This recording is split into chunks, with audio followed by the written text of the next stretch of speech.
I've read a lot of leadership books, and to be honest, some of them are an absolute waste of time. And then others are life-changing. I've got 31 good ones right here, and it took me quite a while to get through all of these, but for you, it's only gonna take a matter of minutes. Because here's the thing, while these are great books that you should probably consider reading one day, most of the information is consistent.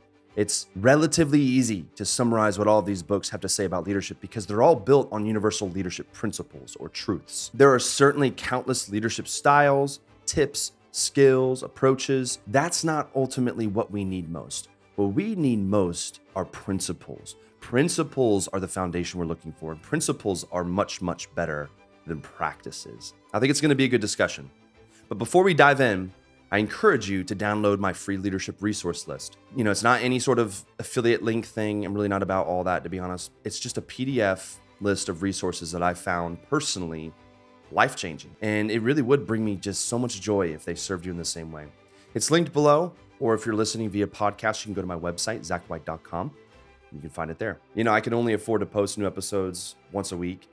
I have a full-time leadership position that I love. I have 4 kids and a wife whom I love. So this resource list is my way of providing you with an additional playbook between our weekly sessions in the case that you want to progress faster than this leadership channel can accommodate. So anyways, I sincerely want you to become the best leader you possibly can. I believe this list of resources will serve you well in that. So print it out, start checking off the list one by one, and I think you'll be pleased with the results. All right, let's dive into today's content. Ready? After reading countless books on leadership, I think I can safely and confidently summarize leadership into 4 categories, or I prefer to refer to them as stages. And each stage builds on the last. And all 4 stages are cyclical, meaning they continuously feed into the next stage, creating this powerful leadership momentum. So I'm gonna give these 4 stages to you. Here's the first stage. Stage 1 is purpose and vision. Every leadership book I have read affirms these 2 elements as the foundation of leadership. This is where everything begins for a leader. Every leader must have both a purpose for what they are supposed to do and a vision for how they might do it. You know, if you don't know what your purpose and vision are, then you don't know why you're leading, what you're leading, or where you're leading, and that's a problem. It's not gonna work. So here's the big question.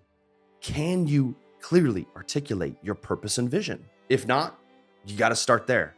Let me know in the comments if you'd like me to dedicate an entire episode to purpose and vision, because it is so important. I'm curious, is purpose and vision common sense to you? Or are these things that you really do struggle with? Like you don't even know where to start? For now, just know that this is the starting line of leadership. You can't lead without it. It's the foundation that you build the entirety of your leadership journey on. Okay, here's the second stage. Stage 2 is self-leadership. Now, this stage has everything to do with the leaders themselves. It's the stage where the leader internalizes the purpose and vision. It goes deep within them. It's where the leader allows the purpose and vision to guide them. It's where the leader develops a lifestyle driven by their purpose and vision. Self-leadership, in essence, is self-discipline. It's the ability to pursue what one thinks is right. Personal discipline, personal formation, personal growth, all of it. This stage is all about developing you as the leader. The battle is won or lost through a leader's personal formation. It really is. You know, how can we lead others if we can't even lead ourselves? It's possible that you could become a boss or manager without taking this stage seriously, but you'll never be a leader without it. Leaders take self-discipline seriously. They take their personal formation into their own hands. Leaders are constantly learning, constantly growing. The best leaders develop all aspects of their lives. However, I have found that most leaders focus on 3 specific areas: physical, intellectual, and spiritual. There are certainly more categories to think about, such as financial, social, emotional, and so on. But for whatever reason, a disproportionate number of successful and effective leaders find that when the physical, intellectual, and spiritual pillars of their lives are healthy, everything else just seems to fall into place. If you can keep these areas of your life healthy and growing, then you've more or less covered all the bases: body, mind, spirit. And you know, the goal in these areas, of course, isn't perfection. That's not going to happen. It's not about having an amazing physique, a brilliant intellect, or being some sort of spiritual guru. That's not going to happen. Now, some of these things might be a byproduct, but they're not the goal. The goal is to be a person with self-discipline. It's about developing the ability to lead yourself toward a healthy lifestyle. It's only from this place of highly intentional self-leadership, inspired by purpose and vision, that leading others can become a reality. And here's where we enter stage 3. Stage 3 is leading others. While stage 1 is primarily concerned with discovering your purpose and vision, and stage 2 is concerned with developing your self-leadership, stage 3 is where you move beyond just leading yourself to leading individuals around you. To do this, however, you're going to need to develop certain social and emotional skills. Skills like communication, empathy, empowerment, service. Every leader, of course, is going to have a different emphasis or arsenal of strengths, which is perfectly fine. However, all leaders must develop a degree of social and emotional awareness that enables them to lead effectively. This is how you connect with people. And if you can't connect with people, then you can't influence people. Influence is the ability to have an effect on one's character, development, behavior. If you can't influence, then you can't lead. But it extends beyond just connection and influence. Leading others requires you to set your own needs aside. Call it servant leadership, call it humility, call it sacrifice. If there's one principle that stands above the rest in 31 leadership books, it's that leaders die to themselves for the greater good. Leaders die to themselves for the greater good. Leaders are not governed by their own self-interests. You can't lead others without embracing that simple truth. And once you understand and master these stages, stage 1, 2, and 3, then you're ready to move on to the final stage, stage 4, which is organizational leadership. So far, the first 3 stages have been about leading on a micro level.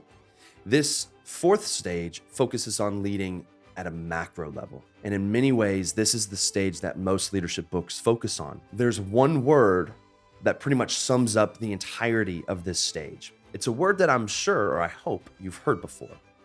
Here it is: culture.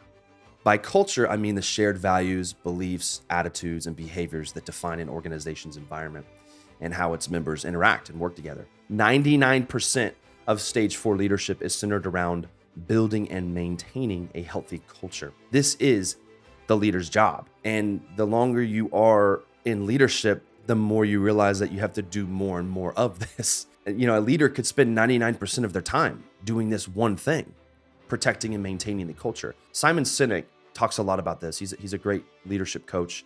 And he puts it this way. He says, so goes the leader, so goes the culture. So goes the culture, so goes the company.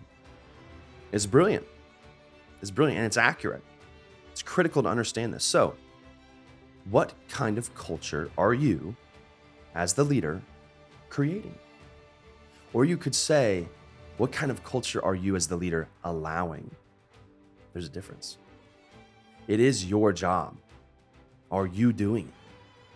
Now, here's the interesting thing. Since the culture starts with you as the leader, that means that your culture is a reflection of everything you do in the first stages we discussed. Isn't that interesting? You see, these 4 stages of leadership are cyclical. Everything comes back to your purpose, vision, and self-leadership. And the health of your team culture is almost always a reflection of your own health as a leader. So, how is that going? Are there any red flags that you've identified? Do you feel like you have a grip on those dynamics of leadership? Let me know in the comments. Not only will I love just conversing with you about this because I just love this topic, but I'm curious if there's any sort of follow-up episode or conversation on any particular dynamic of this topic that we need to have. It'd be really interesting. Let me know. Don't forget to take advantage of that free resource list we talked about earlier. Today was an insultingly brief summary of some remarkable books written by some world-class leaders. So download the list and don't just go through the books, but let the books go through you. While principles certainly reign supreme, sometimes one little practice or one little tip that we pick up from another leader can really resonate with us and make a huge difference. So hope that you do that. In any case, if you like this episode, you'll probably enjoy this one right here where I discuss 6 habits that transformed my leadership. hit that link and I'll see you over there. Keep fighting the good fight.